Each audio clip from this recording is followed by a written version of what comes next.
Sebelum dikenal sebagai Sunan Kalijaga, ia adalah Raden Sahid, putra seorang adipati di Kadipaten Tuban, wilayah pesisir utara Jawa yang menjadi pusat pertemuan budaya antara Jawa, Arab, dan Cina. Masa mudanya penuh gejolak. Lahir dalam kemewahan dan kekuasaan, ia tumbuh dengan kemahiran dalam olah kanuragan, strategi kepemimpinan, dan ilmu kasat mata.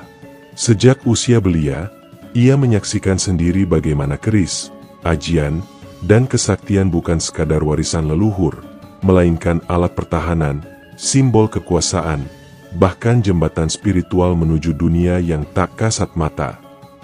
Tuban kala itu berada dalam bayang-bayang pengaruh Majapahit yang mulai meredup. Suasana politik penuh intrik, dengan banyak adipati mulai berdiri sendiri-sendiri, tak lagi mengindahkan pusat kerajaan. Di tengah perubahan zaman ini, banyak anak bangsawan, termasuk Raden Sahid, mendalami berbagai macam ilmu untuk menjaga eksistensi, tidak hanya terhadap ancaman fisik, tapi juga kekuatan gaib yang dipercaya bisa melindungi atau menghancurkan. Raden Sahid belajar banyak hal, dari ilmu bela diri, membaca pertanda langit, hingga wejangan para resi tentang kekuatan sukma. Namun, titik balik hidupnya justru bermula dari keterlibatannya dalam pergerakan rakyat kecil. Ia mulai merampok harta para bangsawan korup dan membagikannya kepada fakir miskin, membuatnya dijuluki sebagai perampok dermawan. Dalam salah satu perjalanan spiritualnya yang panjang, Raden Sahid memperoleh keris yang kelak dikenal dengan nama Kiai Sengkelat. Keris itu tidak datang begitu saja, tetapi melalui lelaku yang berat. Ia harus menjalani pertapaan panjang di tengah hutan, di kaki gunung yang sunyi, dengan puasa dan semedi selama 40 hari. Di akhir lelaku, ia mendapatkan isyarat gaib dalam wujud cahaya yang turun ke bumi dan mengendap menjadi sebilah logam kecil di hadapannya. Bertahun-tahun kemudian, logam itu ia tempa bersama seorang empu sepuh yang tinggal tersembunyi di pedalaman Jawa. Proses penempaan bukan sekadar teknik, melainkan juga ritual. Setiap lipatan logam ditempa bersamaan dengan doa-doa dan rajah, disiram minyak wangi dan air dari 7 mata air suci. Ketika keris itu selesai, pamornya membentuk pola yang menyerupai petir membelah awan, tanda bahwa keris ini memiliki hubungan erat dengan unsur langit. Empu sepuh itu berkata bahwa keris ini bukan keris biasa. Ia bukan hanya pusaka, tetapi sarana penyambung antara bumi dan langit. Dalam tangan orang yang tamak, keris ini bisa mendatangkan kehancuran. Tapi dalam tangan orang yang ikhlas, keris ini akan menjadi media karomah. Kiai Sengkelat, sebagaimana kelak dinamai oleh Raden Sahid, menjadi sahabat spiritualnya dalam banyak perjalanan dakwah.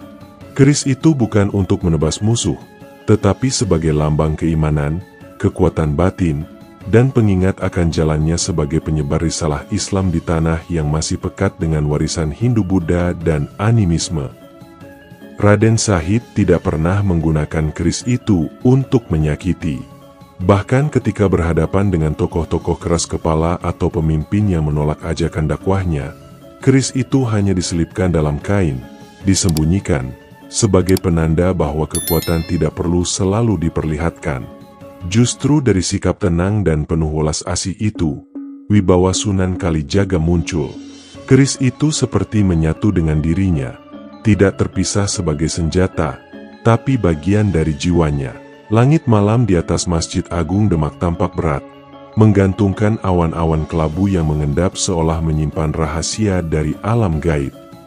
Udara menjadi ganjil, menyisakan rasa dingin yang menggigit kulit namun tak bisa dijelaskan asalnya. Di serambi masjid, 4 sosok utama duduk bersila dalam perenungan yang dalam: Sunan Kalijaga, Sunan Bonang, Sunan Giri, dan Sunan Gunung Jati. Keempatnya bukan sekadar ulama, melainkan bagian dari Wali Songo, para pembawa cahaya Islam ke tanah Jawa yang saat itu masih lekat dengan adat dan kepercayaan lama. Malam itu bukan malam biasa. Ada perkara penting yang menghangat di antara para wali. Sebuah kekhawatiran mulai tumbuh atas metode pendekatan dakwah yang berbeda-beda, terutama pendekatan Sunan Kalijaga yang selama ini lebih lunak, menyentuh akar budaya masyarakat dengan jalan seni, simbol, dan pemahaman secara perlahan. Berbeda dengan sahabat-sahabatnya yang lebih memilih jalan tegas dalam menegakkan syariat, Sunan Kalijaga dikenal mendekati masyarakat dengan gamelan, tembang, dan pewayangan. Semua itu, bagi sebagian orang, dianggap menyimpang.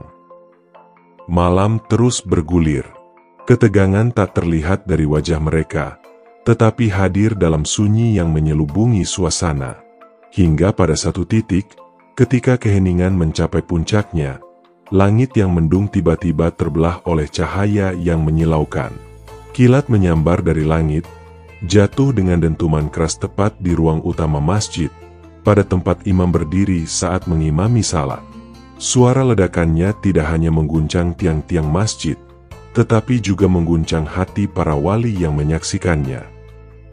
Namun, yang paling ganjil bukanlah suaranya, melainkan bentuk petir itu sendiri. Kilat tersebut tidak serta-merta lenyap. Ia menetap sejenak di udara, seperti seutas cahaya yang hidup, berdenyut dalam ritme yang tak dapat diterka, seakan-akan menunggu sesuatu. Warnanya bukan hanya putih kebiruan seperti kilat biasa, melainkan memantulkan cahaya keemasan dan ungu di sekelilingnya.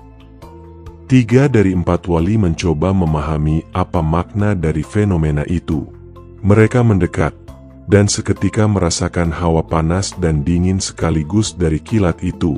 Upaya untuk menangkap atau menyentuh cahaya itu tidak membuahkan hasil. Kilat itu menjauh, menghindar, lalu muncul kembali di tempat berbeda, seolah memiliki kesadaran sendiri. Namun ada satu sosok yang tidak terburu-buru.